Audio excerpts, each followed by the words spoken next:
Sarah Chen sat quietly at the corner of Murphy's bar, nursing her second beer of the evening. The dim lighting cast long shadows across the worn wooden tables, and the smell of fried food mixed with cigarette smoke created the familiar atmosphere of a working-class neighborhood pub. She had chosen this spot deliberately, away from the main crowd, with her back to the wall and a clear view of all exits. Old habits die hard, especially when those habits had kept her alive for 8 years in some of the world's most dangerous places. At 28, Sarah looked like any other young professional unwinding after a long day. Her dark hair was pulled back in a simple ponytail, and she wore jeans and a plain black sweater. Nothing about her appearance suggested that she had spent the last decade training with elite military units, mastering combat techniques that most people only saw in movies. She had recently returned to civilian life, trying to adjust to a world where her biggest worry was meeting deadlines instead of staying alive behind enemy lines. The transition hadn't been easy. Sarah found herself constantly scanning rooms for threats, checking exit routes, and maintaining situational awareness even during the most mundane activities. Her therapist had assured her that these behaviors would fade with time, but Sarah wasn't entirely convinced she wanted them to. They had become part of who she was. Tonight, she was celebrating in her own quiet way. After months of job searching, she had finally landed a position at a local engineering firm. It was a far cry from her previous work, but it represented a chance at a normal life. Something she had dreamed about during long nights in foreign countries. Wondering if she would ever make it home, the bar was busier than usual for a Tuesday night. A group of construction workers occupied the pool table, their laughter growing louder with each round of drinks. College students clustered around the dartboard, and several couples sat at small tables, lost in conversation. Sarah observed them all with professional detachment, noting body language, potential conflicts, and the general mood of the room. That's when she noticed him. Marcus Wheeler sat 3 stools down at the bar, his broad shoulders hunched over his 4th whiskey of the evening. At 32, he cut an imposing figure, 6 feet tall with the build of someone who spent his days doing physical labor. His calloused hands gripped his glass tightly, and his jaw was set in a permanent scowl that had become more pronounced over the past year. Marcus worked construction for a company that had been struggling lately. Contracts were drying up, and he hadn't had steady work in 2 months. His savings were depleted. His rent was overdue, and his girlfriend had left him the previous week, taking most of his furniture and what remained of his self-respect. Tonight, the alcohol was supposed to drown out the voice in his head that whispered he was a failure. Instead, it was amplifying his anger. Sarah noticed the tension in his posture, the way he kept glancing around the room with barely concealed hostility. She had seen that look before. The dangerous combination of alcohol, desperation, and wounded pride that could explode without warning. In her previous line of work, identifying such threats had been crucial to mission success and personal survival.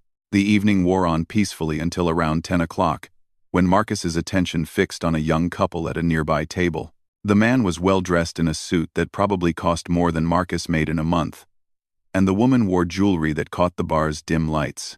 They were celebrating something. An engagement, perhaps. Or a promotion. And their obvious happiness grated against Marcus's current misery. "Must be nice," he muttered loud enough for them to hear, "having everything handed to you on a silver platter." The couple tried to ignore him, but Marcus's voice grew louder and more aggressive.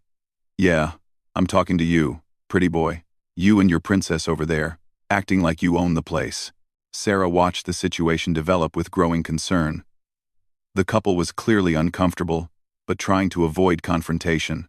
Other patrons were beginning to notice, and the bartender, Joe Murphy, was eyeing the situation nervously. Sarah had seen scenarios like this unfold countless times, and she knew they rarely ended well without intervention. Her training kicked in automatically. She assessed potential responses, calculated the risks, and prepared for multiple scenarios. But this wasn't a military operation. This was civilian life, where she was supposed to let law enforcement handle problems like this. She forced herself to remain seated, hoping the situation would resolve itself. Marcus slid off his stool and approached the couple's table, swaying slightly as he walked. I asked you a question, he said, leaning over them intimidatingly. What makes you think you're better than everyone else in here? The man in the suit stood up, trying to position himself between Marcus and his companion. Look, we don't want any trouble. We're just trying to have a quiet evening. A quiet evening, Marcus repeated mockingly.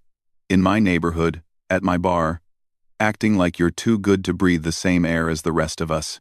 Joe Murphy finally intervened, coming around from behind the bar with his hands raised peacefully. Marcus, come on, these folks aren't bothering anyone. How about I buy you a drink, and you leave them alone? Marcus turned his attention to the bartender, his face flushed with alcohol and rage. Don't tell me what to do, Joe. I've been coming here longer than those two have been alive. The situation was escalating quickly. Sarah could see it in the way Marcus's hands were clenching into fists, in the way his breathing had become shallow and rapid, in the predatory gleam in his eyes as he sized up his potential targets. She knew that look. She had seen it in the eyes of enemy combatants seconds before they struck. The couple tried to leave, gathering their coats and moving toward the exit. But Marcus stepped into their path, blocking their way. Where do you think you're going? I'm not done talking to you. That's when Sarah made her decision. She couldn't sit by and watch innocent people get hurt. Regardless of her desire to maintain a low profile, she stood up slowly, her movements fluid and controlled, and walked toward the confrontation. Excuse me, she said in a calm, steady voice. Is there a problem here? Marcus turned to look at her, and Sarah could see the immediate calculation in his eyes. Another target, smaller and apparently weaker than his original choice. His expression shifted to something that made Sarah's stomach tighten with recognition. She had seen that look before, usually right before situations turned very bad very quickly. This doesn't concern you, lady, Marcus said, his voice carrying a threatening undertone. Why don't you go back to your drink and mind your own business? Sarah kept her voice level and non-confrontational. I think everyone would feel better if we all just took a step back and cooled down. These people are trying to leave. Why don't we let them go and call it a night? For a moment, it seemed like reason might prevail. The couple took advantage of the distraction to slip toward the exit, and Joe Murphy moved closer, ready to step in if needed. But Marcus's anger had found a new target, and alcohol had destroyed whatever judgment he might have possessed. You know what? You're right, Marcus said, his voice suddenly quiet and dangerous. This is about respect. And I don't think you're showing me the proper respect. Sarah recognized the shift in his demeanor, the false calm that often preceded violence. She had learned to read these signs during her years in special operations, where the ability to anticipate an enemy's actions could mean the difference between life and death. Her body automatically shifted into a defensive stance, subtle but ready. I'm just trying to help everyone have a peaceful evening, Sarah said, maintaining eye contact while tracking his hands and body position. There's no disrespect intended. Marcus stepped closer, invading her personal space in a classic intimidation move. See? That's where you're wrong. You walking over here, telling me what to do, acting like you're in charge. That's disrespectful. And I don't take disrespect from anyone. Especially not from some mouthy little girl who doesn't know her place. The bar had gone quiet now, other patrons sensing the building tension. Sarah could feel their eyes on her, could practically hear their thoughts. Just another woman about to become a victim of male violence. If only they knew the truth. I think you've had a lot to drink, Sarah said carefully. Maybe it's time to go home and sleep it off. Tomorrow will look better. That was apparently the wrong thing to say. Marcus's face darkened with fury, and he took another step forward, close enough now that Sarah could smell the whiskey on his breath and see the broken blood vessels in his eyes. Don't you tell me what I've had to drink, he snarled. Don't you tell me anything. You think because you're a woman, I won't teach you some manners? Sarah felt the familiar calmness that had always descended over her in dangerous situations. Time seemed to slow down as her training took over.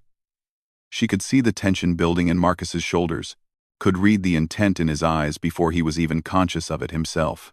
Please step back, she said, her voice now carrying a subtle authority that came from years of command training. You don't want to do this. But Marcus was past the point of listening. His pride was wounded, his judgment was impaired, and he had found someone he perceived as weaker to take out his frustrations on. In his alcohol-clouded mind, putting this woman in her place would somehow restore his sense of power and control. He drew his right hand back, forming a fist. Sarah saw it coming long before he threw the punch. His body telegraphed the movement in a dozen different ways. She had perhaps 2 seconds to decide how to respond. In her former life, she would have ended the threat immediately and efficiently. But this wasn't a battlefield. And Marcus wasn't an enemy soldier. He was a drunk, angry man making a terrible mistake. And she was supposed to be a civilian now. She had spent months learning to suppress her combat instincts, to respond to situations the way normal people did. But as Marcus's fist moved toward her face with enough force to cause serious injury, Sarah's training overrode her civilian conditioning. Her body reacted without conscious thought, muscle memory taking control as 8 years of elite military experience kicked in. What happened next would change both their lives forever. Marcus threw his punch with all the force he could muster, expecting to connect with an unsuspecting woman's face. Instead, his fist encountered empty air as Sarah moved with fluid precision. She stepped to the side at the last possible moment, her movement so smooth and economical that it seemed almost casual to the watching crowd. But what happened immediately after was anything but casual.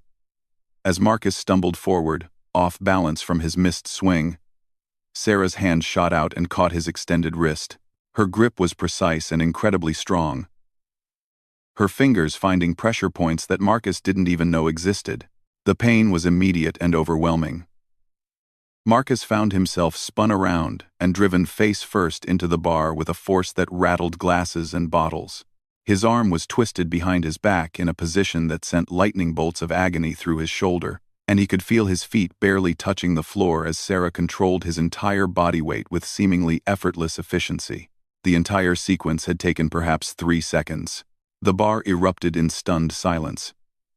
Patrons who had been preparing to witness an assault on an innocent woman instead watched in amazement as the aggressor was neutralized with professional precision. Joe Murphy's jaw dropped, and he nearly dropped the glass he was holding.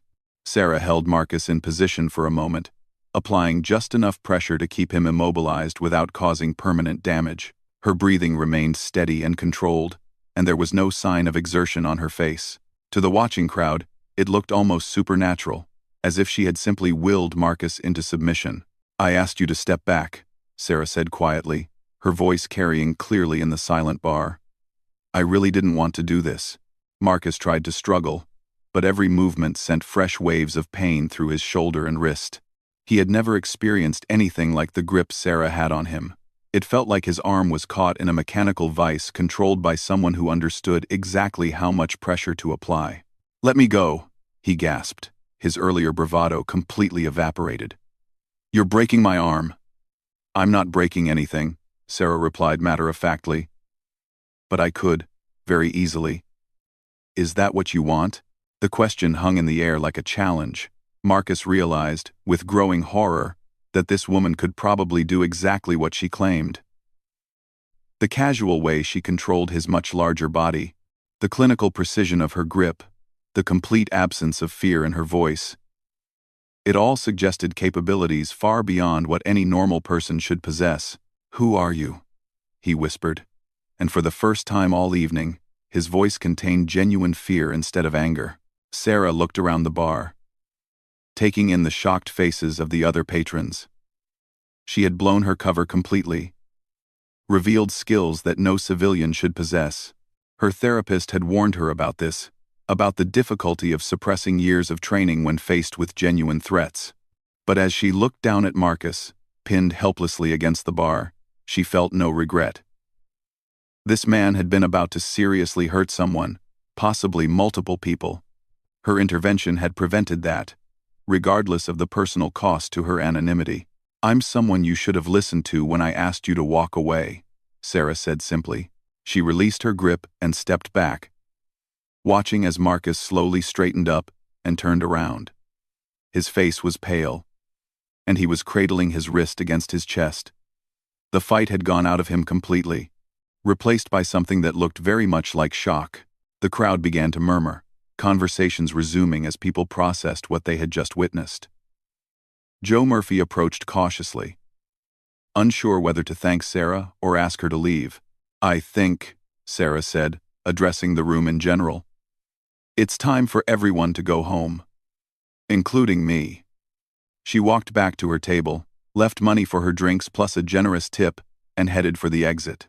Behind her, she could hear Marcus slumping back onto his bar stool, probably ordering another drink to help him process what had just happened.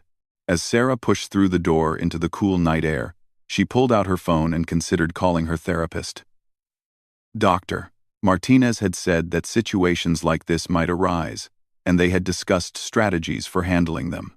But all their conversations had focused on avoiding conflict, not on what to do when conflict became unavoidable. She had tried to be a normal civilian. She had tried to walk away from her past and blend into ordinary society. But tonight had proven that some things couldn't be left behind so easily. The skills that had defined her for 8 years weren't going to disappear just because she wanted them to. As she walked home through the quiet streets, Sarah wondered if Marcus would remember this night clearly when he sobered up. Would he recognize how close he had come to seriously hurting innocent people? Would he understand how easily things could have gone much worse for him? Or would he simply write it off as a fluke, a lucky move by a woman who got in a good shot while he was drunk? Sarah suspected it was the latter. Men like Marcus rarely learned from experiences like this. They found ways to rationalize their defeats, to preserve their self-image, even when confronted with evidence of their own failures. But maybe, just maybe, this would be the wake-up call he needed. Behind her, Murphy's bar slowly returned to its normal rhythm. Conversations resumed, drinks were ordered, and the pool game continued. But everyone who had witnessed the confrontation would remember it for a long time to come. They had seen something extraordinary, even if they didn't fully understand what they had witnessed. And in the morning, when Marcus woke up with a hangover and a sore wrist, he would have to decide whether to learn from this experience or to let his pride drive him toward an even more dangerous path. Sarah just hoped she wouldn't be around when he made that choice. The next morning, Marcus Wheeler woke up on his couch with a headache that felt like someone was driving nails into his skull. His wrist throbbed with a dull, persistent pain that brought back flashes of the previous night. At first, he tried to convince himself it had been a nightmare. No way could some random woman have taken him down so easily. But the bruises on his wrist told a different story. He stumbled to the bathroom and examined himself in the mirror.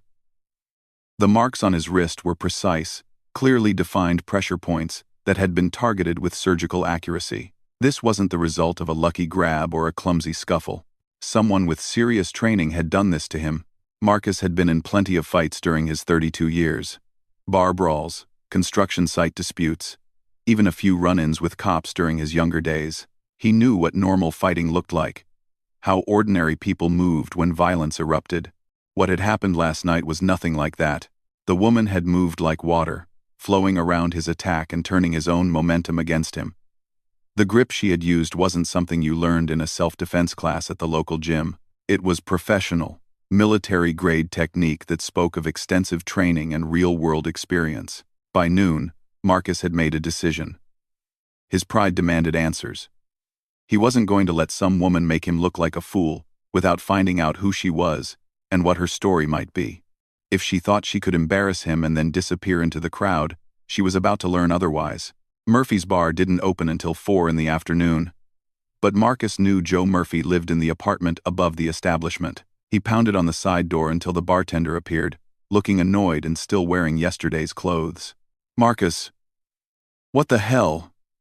Joe said, squinting in the daylight. "It's the middle of the day." Quote, "That woman last night," Marcus said without preamble.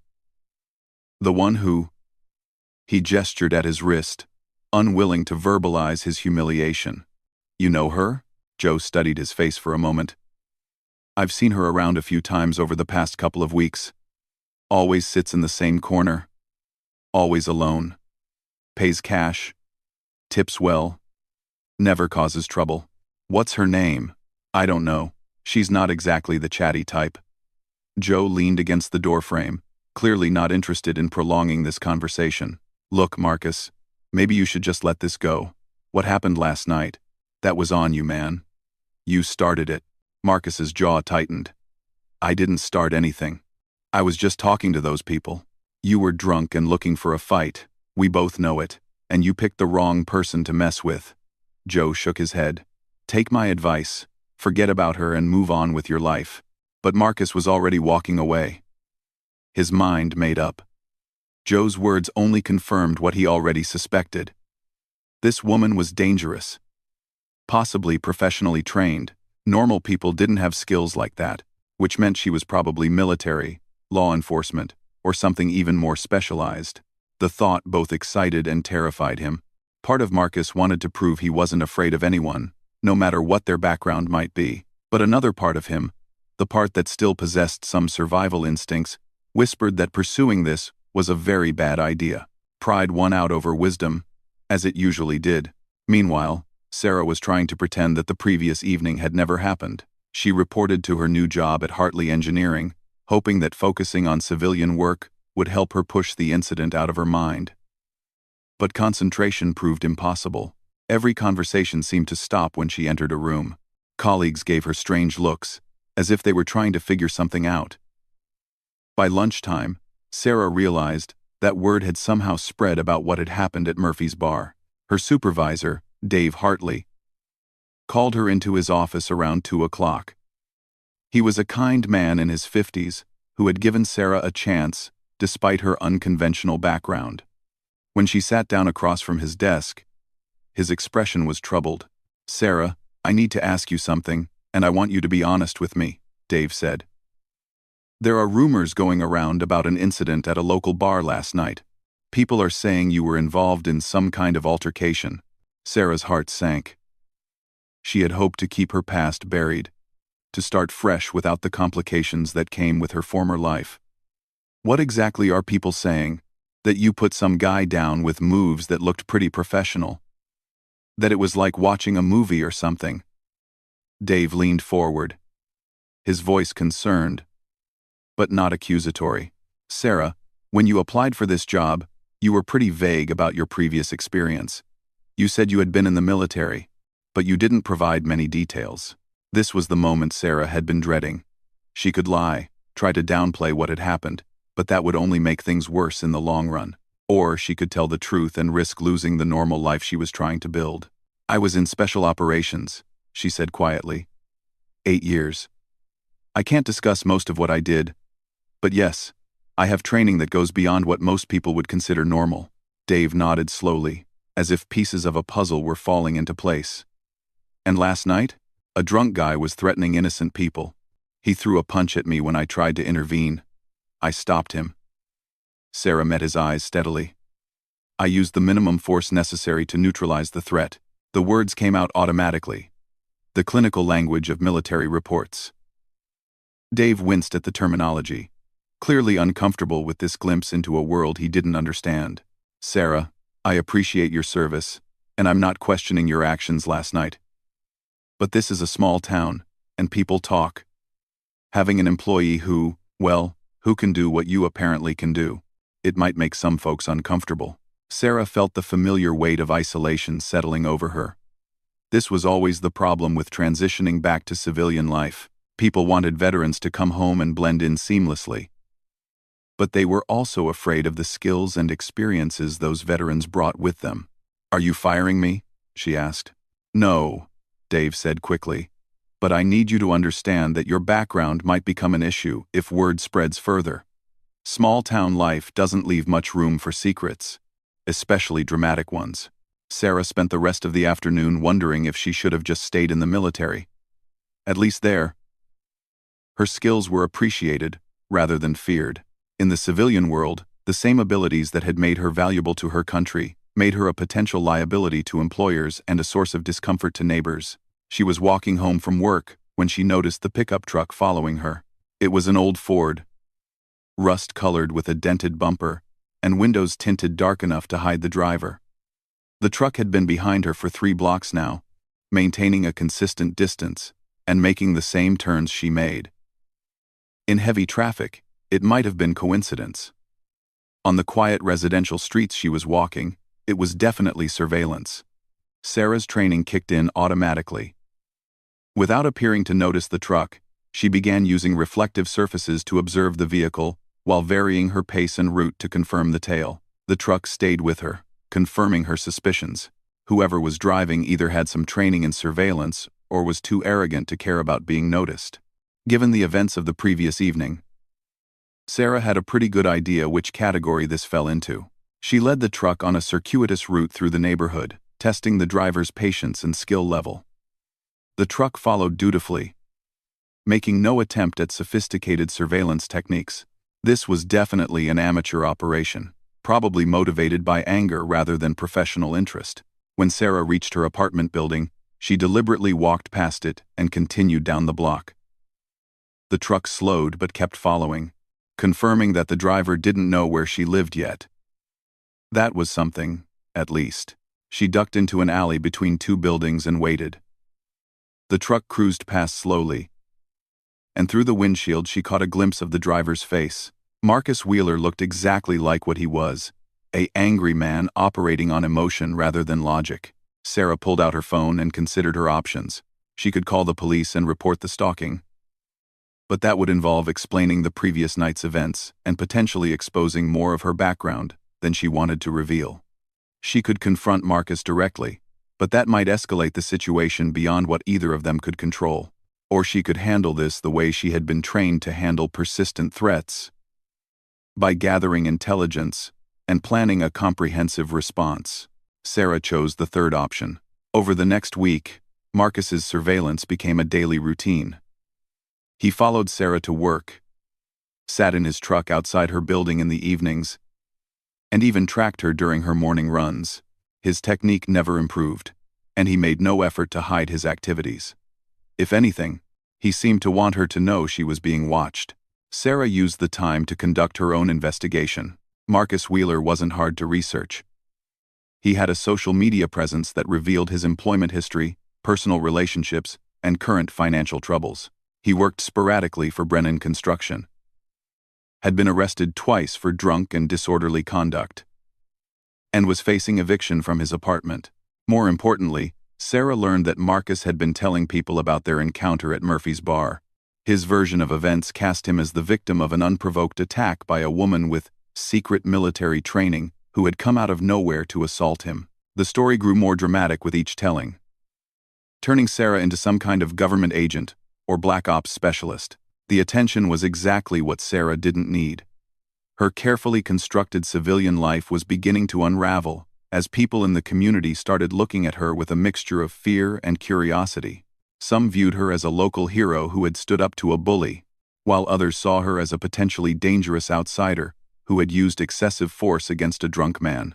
The situation came to a head on Friday evening, when Sarah stopped at the grocery store after work. She was selecting vegetables when she noticed other shoppers giving her a wide berth, whispering and pointing when they thought she wasn't looking. The checkout clerk, a teenage boy she had seen several times before, seemed nervous as he rang up her purchases. "You're the lady from Murphy's bar, right?" he asked in a voice that carried throughout the store. "The one who took down that guy who was causing trouble?" Sarah handed him her money without responding. But the damage was done. Every person in the store was now staring at her, and she could hear conversations breaking out behind her as she headed for the exit. Marcus's truck was waiting in the parking lot. This time, he got out and approached her directly. He had obviously been drinking, though not as heavily as he had been the previous week. His gait was steady, but his eyes held the reckless determination of someone who had convinced himself that his course of action was justified. "We need to talk," he said, positioning himself between Sarah and her car. Sarah set her grocery bags on the hood of her vehicle and turned to face him. Around them, other shoppers were beginning to notice the confrontation. Some were pulling out phones, probably hoping to capture whatever happened next on video. "I have nothing to say to you," Sarah replied calmly, "and you need to stop following me." Marcus's laugh was bitter and angry. "Following you? Lady, this is a small town.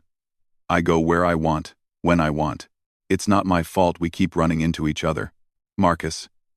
Sarah used his name deliberately, letting him know she had done her research. "You've been watching me for a week, You followed me home from work. You sit outside my apartment building, and now you're approaching me in public. That's stalking, and it needs to stop." The use of his name seemed to surprise him, but he recovered quickly. "You know who I am? Good. Then maybe you know I'm not the kind of guy who just walks away when someone makes him look like a fool." "I'm not the one who made you look like a fool," Sarah said. "You did that all by yourself when you decided to start a fight with innocent people." Marcus stepped closer, and Sarah could smell the alcohol on his breath. "You think you're pretty tough, don't you? With your secret training and your fancy moves, but I've been asking around about you, and nobody knows where you came from or what your story is." This was escalating toward another confrontation, and Sarah knew she couldn't afford a repeat of the previous week's incident. Too many people were watching, too many phones were recording. Another display of her combat skills would destroy any chance she had of maintaining a normal civilian life. "Marcus, I'm going to give you some free advice," she said, keeping her voice level despite the growing tension. "Walk away. Go home. Sober up. And find something else to focus on. Because if you keep pushing this, you're going to end up in a situation you won't be able to walk away from." "Is that a threat?" Marcus's voice rose, ensuring that everyone in the parking lot could hear him. "Everyone hear that? She's threatening me." Sarah realized with growing alarm that Marcus was deliberately trying to provoke another incident. He wanted her to react, wanted her to use the skills that had humiliated him the previous week. But this time, he was making sure there would be witnesses and evidence. Whether through cunning or dumb luck, Marcus had found the one strategy that could defeat her. Sarah's training made her nearly unbeatable in a physical confrontation, but it also made her extremely vulnerable in a legal one. Any use of force beyond what a normal civilian might employ could be construed as assault with a deadly weapon. "That's not a threat," Sarah said carefully. "That's a warning. You're headed down a path that won't end well for anyone." Marcus grinned triumphantly, sensing that he had found her weakness. "You know what I think? I think you're all talk now that there are witnesses around. I think you only pick on people when no one's watching." The accusation stung because it was so far from the truth. Sarah had spent her entire adult life protecting people, often at great personal risk. The idea that she was some kind of predator who preyed on the innocent was deeply offensive. But she also recognized the trap Marcus was setting. He was trying to goad her into a public display of force that would destroy her carefully maintained cover and potentially land her in legal trouble. Sarah picked up her grocery bags and stepped around Marcus toward her car. "This conversation is over." Marcus grabbed her arm. The contact was brief, lasting perhaps half a second before Sarah's reflexes kicked in. Her free hand moved in a swift, precise motion that broke Marcus's grip and left him stumbling backward with a shocked expression on his face. To the watching crowd, it probably looked like Sarah had simply pulled free with unusual strength, but Marcus felt the controlled application of pressure that had targeted specific nerve clusters in his hand. And he knew that once again, this woman had used skills far beyond what any normal person should possess. "Don't touch me," Sarah said, her voice carrying an authority that made several nearby observers take an involuntary step backward. Marcus cradled his hand against his chest, his face pale. The brief contact had reminded him of exactly how outmatched he was in any physical confrontation. But it had also confirmed his suspicions about Sarah's background. "You're not just military, are you?" he said, his voice loud enough to carry to the watching crowd. "You're something else, something they don't want people to know about." Sarah got into her car without responding and drove away, leaving Marcus standing in the parking lot with a dozen witnesses who had just seen enough to fuel weeks of speculation and rumor. As she drove home, Sarah realized that her situation had become untenable. Marcus wasn't going to let this go, and every interaction between them was making things worse. She was trapped between her training and her desire for a normal life, unable to fully embrace either one. That evening, she called her former commanding officer. Colonel Patricia Hayes answered on the second ring, her voice carrying the crisp professionalism that Sarah remembered so well. "Sarah, this is unexpected. How's civilian life treating you?" "Not well," Sarah admitted. "I've got a situation, and I need advice." She explained the events of the past week, leaving out no details. Colonel Hayes listened without interruption, occasionally making non-committal sounds that gave nothing away about her thoughts. When Sarah finished, there was a long pause before the colonel spoke. "Sarah, you know I can't give you official guidance on civilian matters, but as a friend, I'll say this. You have two choices. You can try to de-escalate this situation through official channels, which means involving local law enforcement and potentially exposing more of your background than you want to. Or you can handle it the way you were trained to handle persistent threats." "Ma'am, I'm not sure what you're suggesting." "I'm not suggesting anything," Colonel Hayes said. "I'm simply observing that some problems can't be solved through conventional civilian methods, and sometimes people need to face the full consequences of their actions before they understand the magnitude of their mistakes." After hanging up, Sarah sat in her apartment and considered her options. She had tried to build a normal life, but Marcus Wheeler seemed determined to destroy it. His obsession with her was growing more dangerous by the day, and eventually, it would force a confrontation that would end badly for everyone involved. Maybe it was time to stop pretending she was just another civilian. Maybe it was time to remind Marcus exactly who he was dealing with. The next morning, Sarah made a decision that would change everything. Instead of trying to avoid Marcus or de-escalate the situation, she was going to end it permanently. Not through violence, but through a demonstration of exactly what he had gotten himself involved with. Marcus Wheeler had no idea what kind of enemy he had made, but he was about to find out. Sarah spent the weekend preparing for what she knew would be the final confrontation with Marcus Wheeler. She had tried every reasonable approach to resolve the situation peacefully, but Marcus's obsession had grown beyond the point where normal solutions would work. Now she needed to end this decisively, using methods that went far beyond what any ordinary civilian would consider.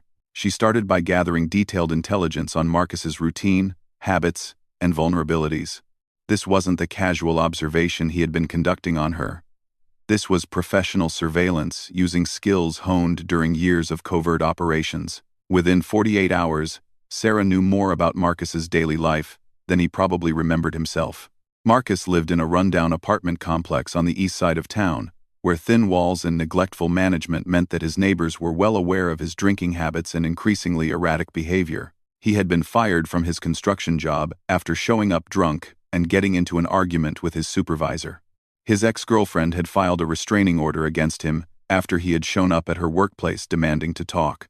The picture that emerged was of a man whose life was spiraling out of control, and who had fixated on Sarah as the source of all his problems. In his mind, if he could somehow defeat or expose her, he could restore his damaged sense of self-worth and prove that he wasn't the failure everyone seemed to think he was. Sarah also discovered that Marcus had been telling increasingly elaborate stories about their encounters. According to the rumors circulating through local bars and social media, Sarah was everything from a CIA assassin to a foreign spy who had been sent to their quiet town for mysterious purposes. The stories were ridiculous, but they were spreading, and some people were starting to believe them. On Monday evening, Sarah put her plan into motion. Marcus was sitting in his usual spot across the street from her apartment building, drinking beer from a paper bag and occasionally taking pictures with his phone. He had been there for 2 hours, apparently convinced that eventually Sarah would do something that would confirm his theories about her secret identity. What he didn't notice was that Sarah wasn't in her apartment. She was watching him from the roof of the building next door, using binoculars to monitor his behavior while staying completely invisible. After an hour of observation, she moved to the next phase of her operation. Sarah had studied Marcus's truck carefully over the past week, and she knew its weaknesses. The vehicle was old, poorly maintained, and secured only by locks that wouldn't slow down anyone with basic penetration skills. While Marcus continued his surveillance, Sarah approached the truck from his blind spot and went to work. She didn't damage anything or plant anything suspicious. Instead, she left evidence of her presence, evidence that Marcus would find but that wouldn't mean anything to anyone else. A business card from a security company placed on his dashboard. A small piece of paper with a series of numbers that looked like a code. A photograph of Marcus taken from a distance, left on his passenger seat, with today's date written on the back. Then she disappeared into the night, leaving Marcus to discover her message when he returned to his truck. The next morning, Marcus found the items exactly as Sarah had intended. The photograph, in particular, sent him into a panic. It showed him sitting in his truck, taken with a telephoto lens from at least 200 yards away. The clarity and professional quality of the image made it clear that someone with serious equipment and training had been watching him. But the real message wasn't in what Sarah had left behind. It was in the fact that she had been able to access his truck without him noticing, despite his constant vigilance. For the first time since this began, Marcus started to understand that he might be outmatched. He spent the day researching the business cards Sarah had left. Blackwater Security Services was a real company that specialized in corporate protection and government contracts. Their website was professionally designed but deliberately vague about their specific capabilities. When Marcus called the number on the card, he reached an answering service that took his information and promised someone would get back to him. Nobody called back, which somehow made the whole thing more ominous. That evening, Marcus decided to escalate his own surveillance. Instead of sitting passively in his truck, he was going to break into Sarah's apartment and find proof of whatever conspiracy he was convinced she was part of. If she wanted to play games with him, he would show her that two could play that sport.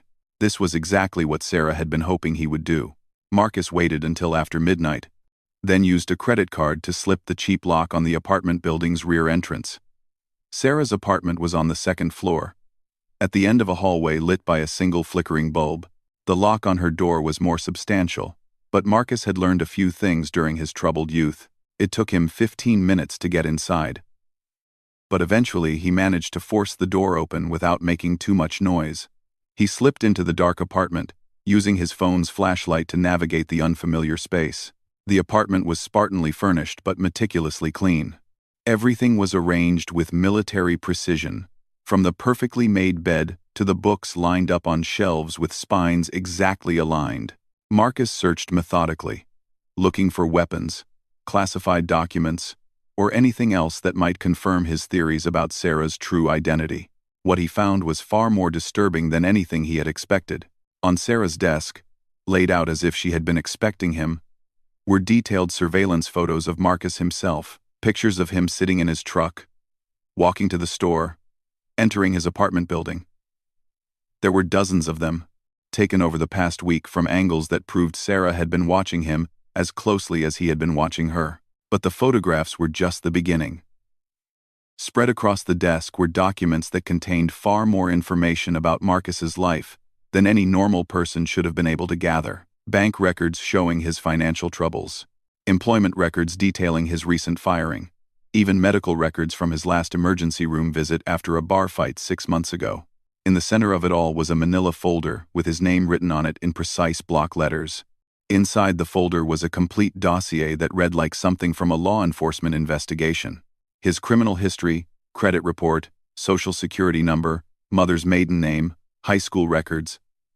Everything that defined Marcus Wheeler's existence, reduced to a stack of papers. At the bottom of the pile was a single sheet of paper with a message typed in the same block letters. You have been under observation for 7 days. This is what I learned about you in that time. Consider what someone with my resources could do if they decided you were a genuine threat. Marcus dropped the papers as if they were on fire. His hands were shaking as he realized the full implications of what he was looking at. This woman hadn't just been defending herself at the bar. She was a professional with access to information and capabilities that normal people didn't possess. That's when he heard the front door close. Hello, Marcus. Sarah's voice came from the living room. Calm and controlled. I wondered when you would decide to escalate things to breaking and entering. Marcus grabbed the first thing he could reach, a letter opener from Sarah's desk, and crept toward the hallway. His heart was pounding, but anger and desperation drove him forward. He had come too far to back down now. Sarah was standing in the middle of the living room, dressed in dark clothes, and completely relaxed despite the fact that an intruder was in her home. She looked like someone who had been expecting this moment and was prepared for whatever might happen next. You're crazy, Marcus said, brandishing the letter opener with a hand that trembled noticeably. All this surveillance, all this information about me. That's illegal. I could have you arrested. Sarah's smile was cold and professional. You could try, but I think you'll find that the local police aren't equipped to handle someone with my background, And I think you'll also find that breaking into my apartment gives me considerable latitude in terms of self-defense. Marcus took a step forward, trying to project confidence he didn't feel. What are you? Some kind of government agent? CIA?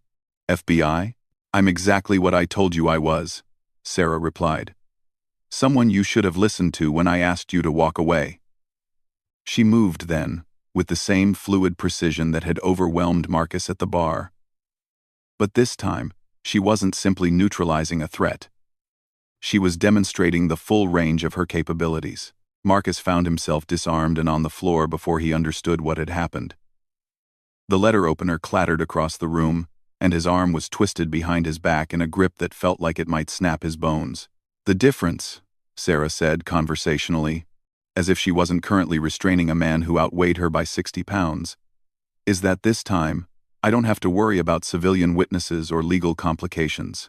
This is my home, you're an intruder, and I have every right to defend myself using any means necessary. Marcus tried to struggle, but Sarah's grip tightened just enough to send lightning bolts of pain through his shoulder. Please, he gasped, all his earlier bravado evaporating. I'm sorry. I'll leave you alone. I won't bother you anymore. I don't think you understand the gravity of your situation yet, Sarah said. So let me explain it to you. She applied a specific pressure point technique that didn't cause permanent damage but created the sensation of electricity running through Marcus's entire nervous system. He had never experienced anything like it, and the demonstration of clinical precision was more terrifying than any amount of brutality would have been. For the past 8 years, Sarah continued in the same calm tone, I worked for a unit that doesn't officially exist. We handled situations that regular military or law enforcement couldn't touch. Terrorist networks, hostile foreign agents, organized crime syndicates that had government protection. I've operated in 17 different countries, and I've neutralized threats to national security that you couldn't imagine in your worst nightmares. Marcus whimpered as Sarah shifted her grip slightly, sending fresh waves of pain through his shoulder. I've been trained to extract information from people who were trained not to give it up. I can disappear someone so thoroughly that their own families will never find them.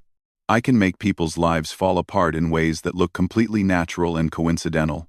She released the pressure point, and Marcus sagged with relief. But Sarah wasn't finished. Now, after 8 years of that life, I decided I wanted to be a normal civilian. I wanted to work a regular job, pay taxes, maybe even start a family someday. I wanted to put all that training and experience behind me and just blend in with ordinary people. Sarah stood up, releasing Marcus completely. He remained on the floor, too frightened to move. And then you came along, a pathetic drunk who couldn't handle being shown up by a woman. Instead of learning from the experience and moving on with your life, you decided to stalk me, harass me, and ultimately break into my home. Marcus tried to speak, but no words came out. The weight of his mistakes was finally becoming clear to him. So now I have to decide, Sarah said, pacing around the room like a predator circling wounded prey, whether to handle this situation the civilian way or the way I was trained to handle persistent threats. She stopped directly in front of Marcus, looking down at him with eyes that showed no emotion whatsoever. The civilian way involves police reports, restraining orders, court appearances, and months of legal proceedings that will expose both of our backgrounds and destroy any chance I have of living a normal life. Marcus managed to find his voice. What's the other way? Sarah's smile was absolutely terrifying. The other way involves me solving this problem permanently, using methods that don't require courts or lawyers or witnesses. She let that sink in for a moment before continuing. You've seen enough movies, Marcus. You know what people like me are capable of when we stop pretending to be normal citizens. Marcus was crying now, tears of fear and humiliation streaming down his face. Please. I'm sorry. I made a mistake. I'll disappear. You'll never see me again. I know I'll never see you again, Sarah said matter-of-factly. The question is whether that's because you've learned your lesson and moved on, or because you've learned your lesson and can't move on. She knelt down next to Marcus, her voice dropping to a whisper that somehow made every word more terrifying. Here's what's going to happen. You're going to leave town. Tonight. You're going to pack whatever fits in your truck and drive away, and you're never coming back. You're going to start a new life somewhere else, and you're going to tell yourself every day how lucky you are that you're still alive to have a new life. Marcus nodded frantically. Yes. Okay. I'll leave tonight. And if I ever see you again, Sarah continued, if you ever contact me, if you ever tell anyone about what happened here tonight, if you ever even think about me too hard, I'll find you. And when I do, you'll discover that everything you think you know about pain and fear is just the very beginning of what someone with my training can do to the human body. She stood up and stepped back. Do you understand me, Marcus? Marcus scrambled to his feet, backing toward the door. I understand. I'll leave. You'll never see me again. Good. Sarah's voice returned to its normal conversational tone, as if they had just finished discussing the weather. Your truck is parked outside. I took the liberty of putting some of your belongings in the back, enough to get you started somewhere new. Consider it a going-away present. Marcus stumbled toward the door, desperate to escape before Sarah changed her mind about letting him live. But her voice stopped him just as he reached the exit. Marcus? The reason I'm letting you walk away isn't because I'm merciful. It's because killing you would be messy and time-consuming. And I have better things to do with my evening. Don't mistake practicality for kindness. Marcus ran. He didn't stop running until he reached his truck, and he didn't stop driving until he was 3 states away. The terror of that night would stay with him for the rest of his life, a permanent reminder of how close he had come to provoking someone who could have erased him from existence with clinical efficiency. 3 months later, Sarah Chen was still working at Hartley Engineering. The rumors about her background had eventually died down, helped by the fact that Marcus Wheeler had simply vanished one night without explanation. Some people assumed he had skipped town to avoid his debts. Others thought he might have had some kind of breakdown. Sarah never corrected them. Dave Hartley had asked her about Marcus's disappearance, but Sarah had simply said she had no idea what might have happened to him, which was technically true. She didn't know where Marcus had ended up, only that he was no longer her problem.